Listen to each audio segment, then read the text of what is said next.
Good morning, Vincent. How are you doing today? Good. How you doing, sir? Absolutely fantastic. I'll tell you what, man, I want to thank you right off the bat for everything that you have done and what you are currently doing. And this book right here is a book of education because there's a lot of us in this nation that have no clue. Thank you so much for that. To be so open and honest, I mean, what did you hear in your heart that said, get this book out there and let's get these people in a place where they can understand what is truly going on at the border? It was hard for me to watch the demonization of the Border Patrol career field and the false information that was getting thrown out. I know my platform in the media. I know my platform from acting. And if I have some kind of a voice, I feel like it's my duty to use that for the right reasons. Yeah, I mean, you're absolutely right about that. I mean, that's taking it to the next level. That is so cool that you admit that to yourself, that you've got a voice. Now, what am I going to do with it? And how is it going to affect my community? Yes, sir. How do you face the backlash when you are known for your acting? Because I've had to deal with this in radio, that people look at you going, "Really, dude? You're facing a cancellation here?" Yeah, no, I know. I think, I believe in three things more than anything. It's God, family, and country. Yes. And that's kind of what I stand by. I believe in what we have here in America, and it's a beautiful thing, but there's a dichotomy to that beautiful thing. And so writing this book in a fair voice, if people don't like that, I feel like, well, that's just the way it's going to have to be. I accept all of it, whatever comes from this book. If people cancel me, then so be it. Yep. I'll find new ways of making money and continue to use my voice. Vincent, one of the things that it's almost like you've been to hell and you're standing on that borderline right now looking at us going, you don't want to go in there, but we got to do something about this place called hell. Yes, sir. I agree. I mean, it's hell in multiple different ways, right? It's hell because it's a hard career field with multiple different challenges, very complex. But it's also hell to watch human people willing to risk their lives for an opportunity in America. And where do you stand on that, right? It's a very challenging topic, and everybody who puts on that uniform has to answer those questions on the border. And it's not easy, and people do it for 30 years plus. And I commend anyone who does that career. A man once said to me, what would have happened if your German-born grandparents weren't allowed in the United States? And that makes me open up my eyes as to what's going on here, because what happens if my German-born grandparents wouldn't have been allowed to come here? Right, exactly. And what do you think your German-born grandparents would have done and willing to risk just to get you here? Everything. I guarantee it. Yes, sir. And I find that inspiring. Do you? Absolutely. I get it. Right. I mean, I'm empathetic towards it. I won the lotto. I was born here. You know what I mean? My grandmother, forced her way to America and became a citizen. And I'm just going to continue to uphold that belief and honor what she gave me. Are you shocked, Vincent, about how the U.S. policy is like our tax laws? Every time we turn around, something is constantly changing. Yeah, absolutely. I think it's funny. Every kind of presidential candidate comes in and kind of scrapes the frosting off the top and makes a slight change, and they think it's fixed. This is a very multi-layered system that needs to be addressed on every level. And nothing in the past, 30 years has really solidified my opinion of working in an acting like really substantial change in immigration policy. Yeah, and then to me, that's where we become blind. So many of us do. And we rush to the news networks and the apps, and we try to figure out what is the answer. And it's like, wow. But when you pick up this book, Borderline, Defending the Home Front, we finally have something in print that's saying, hey, look, maybe you need to learn and lean in a different direction and understand what's going on. Yeah, I agree. The goal was to educate people who didn't understand it, to give them a foundation of information so they can stand on. So how do you feel inside your heart when you know darn good and well that Washington can see what's going on, but they keep turning their back? I become injured as an American citizen when it's like, wait, guys, it's right there in front of us. Yeah, it's a hard thing to watch, and I know it's probably just as hard for the agents' boots on ground to do the job and feeling like no one's really giving them a voice. It's something that I think will be addressed in the next elections. I think it's probably the biggest catalyst of who and who we vote for. It's very, very challenging times. I would love for more people to come down to the border, join me, and see it firsthand to really make a good, educated decision on how they feel about it. Yeah, because you know how propaganda is in this nation. I mean, they're going to show off the pictures that either make it look like there's peace or there's roughage, and it's like, okay, but where's the in between here? Where are the tiny victories for some people? Yeah, absolutely. I think when you talk about this immigration argument or conversation, it's always going to have two items that people don't address: immigration policy itself, and as well as homeland security. And both of those have to be met in some way, shape, or form where we're all happy with. And currently, it seems that we're not doing that. We have kind of a very open system at the moment that is allowing a lot of people to come into America, which means we have a very weak homeland security standing. And that is a scary time for a lot of us. Well, scary times. I wish people would look at this. Look at what's going on in Gaza, people going into Egypt. They can't even get into Egypt unless it's in small numbers. And what about those that are escaping Ukraine to go to Poland? We aren't looking at what could be the possibilities of something in our own country. Yeah, that's absolutely correct. And you would think that we would learn from something like that because we're screaming human rights. But whoa, wait a second. What about human rights here? Yeah, I absolutely agree. A lot of people are looking outside when we still need to look within. Yeah. We really need to check our own boundaries. And the Border Patrol is understaffed, just like so many businesses. But with so many naysayers, why is it understaffed? I would think they would go down there and make it happen. Well, it's hard to do a job where everyone vilifies you. It's hard to do a job and have more out. Right now, currently, they have the most people retiring, like volunteer retiring early just to get out of the career field. It's not easy when everyone demonize you. It's not easy to do a job that you could be proud of, but everyone looks at you as if you're the bad guy. And so recruitment has been very low. And, what used to be 20,000 agents boots on ground is now roughly about 19,000. And it's lowering, right? It's slowly lowering. And so another part of this book is hopefully people can take another look at this career and say, you know what, I want to do this. I want the challenges of this, and I want to protect our nation. Let me ask you an honest-to-God question when it comes to immigration. Most of us think of the border, but yet we're not thinking about who's coming in from Greece, who's coming in from, let's say, Iran. I mean, there are people immigrating to this country every single day that aren't on that border, but they're in this country. That's correct, sir. I think last year we allowed, with legal immigration process, 1.5 million people into this country. That's from any nation that attempted to come here.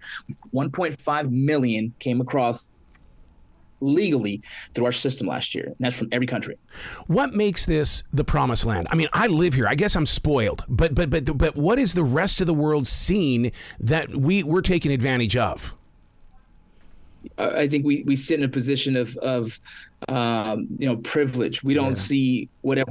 You're right. Like this land, no matter what, you see everyone running towards it, but no one running away from it. Very few, right? You go towards the Mexican border. I don't see guys running from America, jumping into Mexico and going south. Right. We still have opportunity. We still are the place of hard work pays.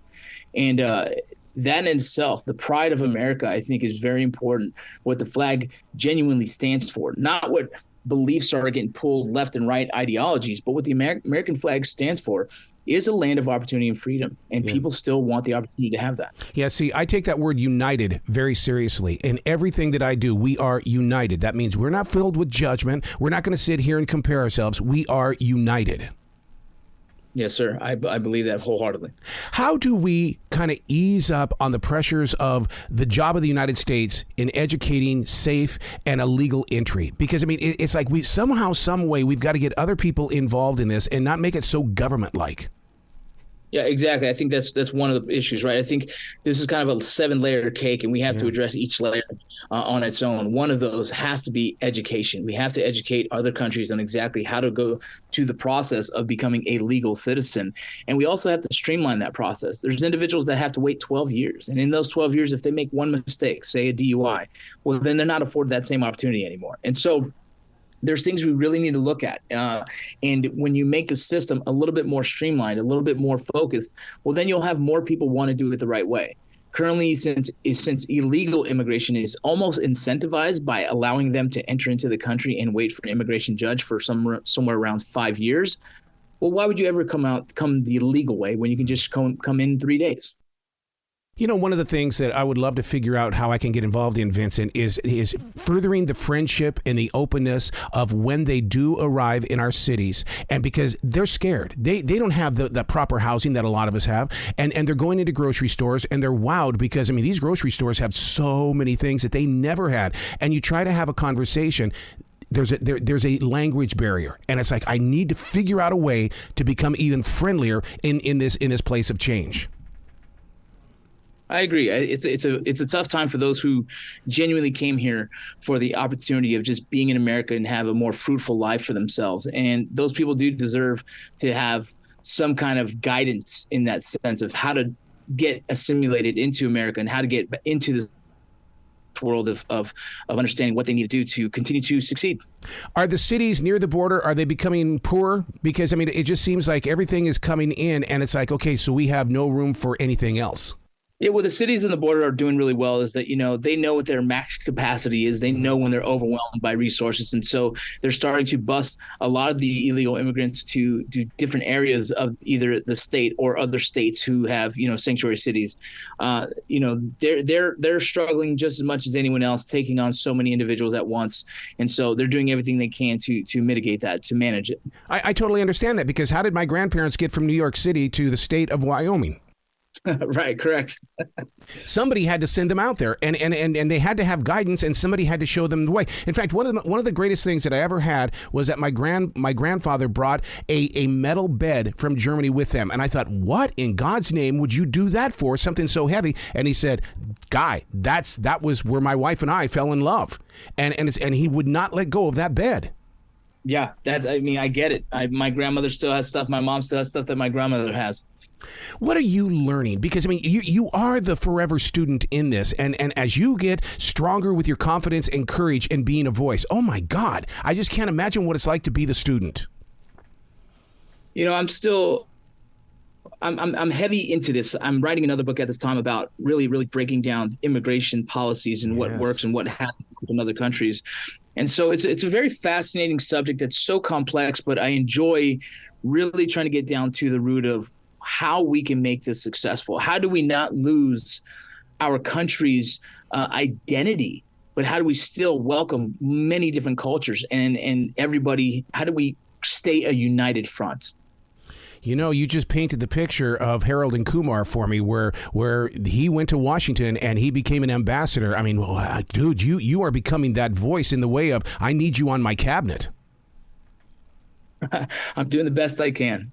Yeah, but that's the thing about it is that you have activation. That's the thing. There's a lot of us on, you know, sitting here with like armchair quarterbacks, and we're trying to predict the moves and make the moves, but you're physically involved in the movement.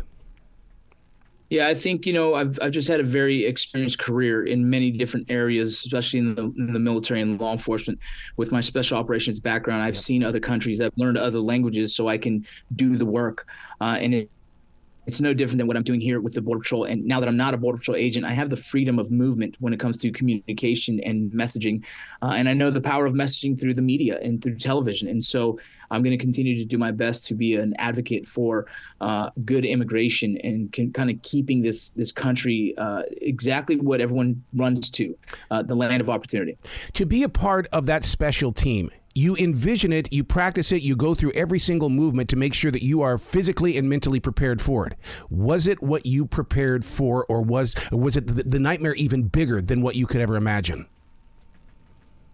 If you're talking regarding in the book, the book, I'm terrified. Yeah. I've been getting hate mail. I've been getting death threats.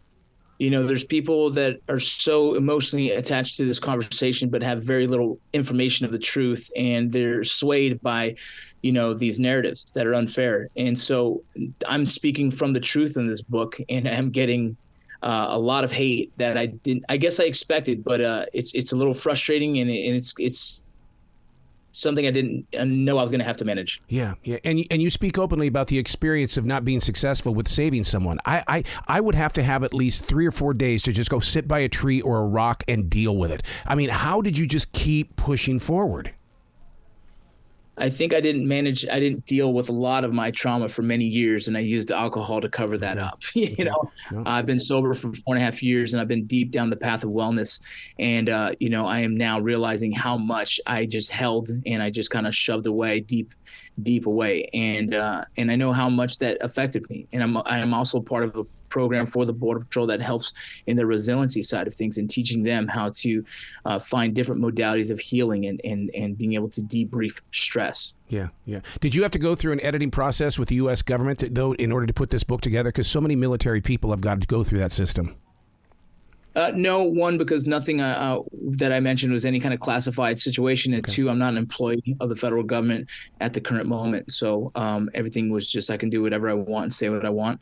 I do have a background from special operations, so I understand what OPSEC means and operational security. And so I was very I knew what I could put and what I shouldn't put. And so I just stayed in that same mentality. Wow. Were you journaling? Because I'm a big journal writer. I've been doing it for 29 years. I mean, I have to get my thoughts onto a page so I can deal with the moment. Yeah, it's something I've been doing for many years as well. I've been doing it since I've been in Iraq and Afghanistan, and my writing's only gotten better and better as I continue to do it. I've found it to be a very therapeutic response to life, and I continue to do it. And that's why when I chose to write the book, it wasn't hard.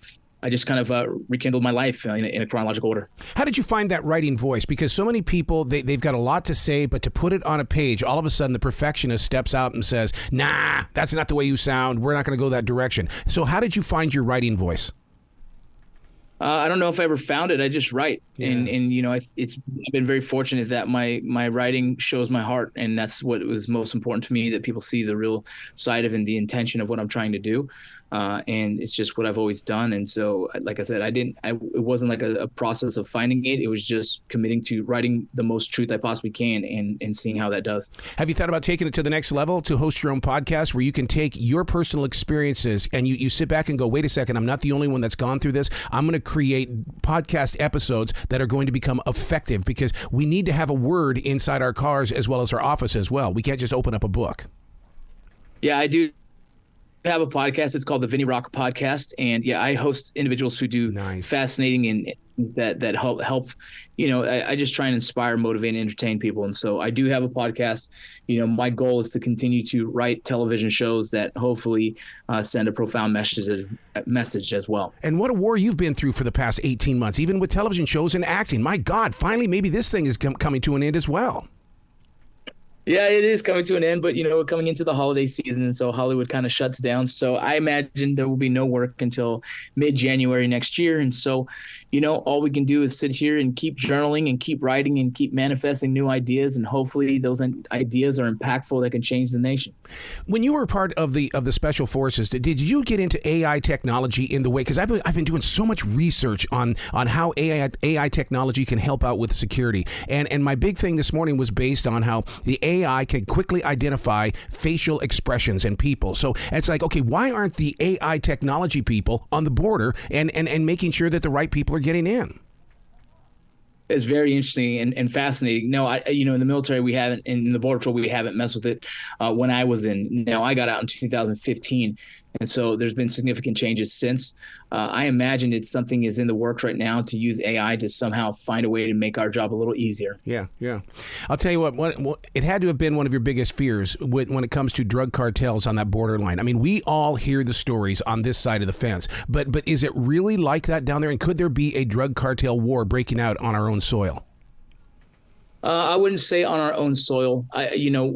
The fascinating thing about the cartel is they're very smart of not causing too many ripple effects on our side of the border. There is known cartel members here in our side of the country, but they try and keep their chaos to their own little world, so it doesn't stir up too much on our side. It's a very interesting, complex relationship. I find it to be fascinating. But was I scared? No. Part of me, being a guy that goes to the combat, went to the military, special ops, blah, blah, blah, I kind of welcome the craziest firefight in the world, and it just never happened on my time.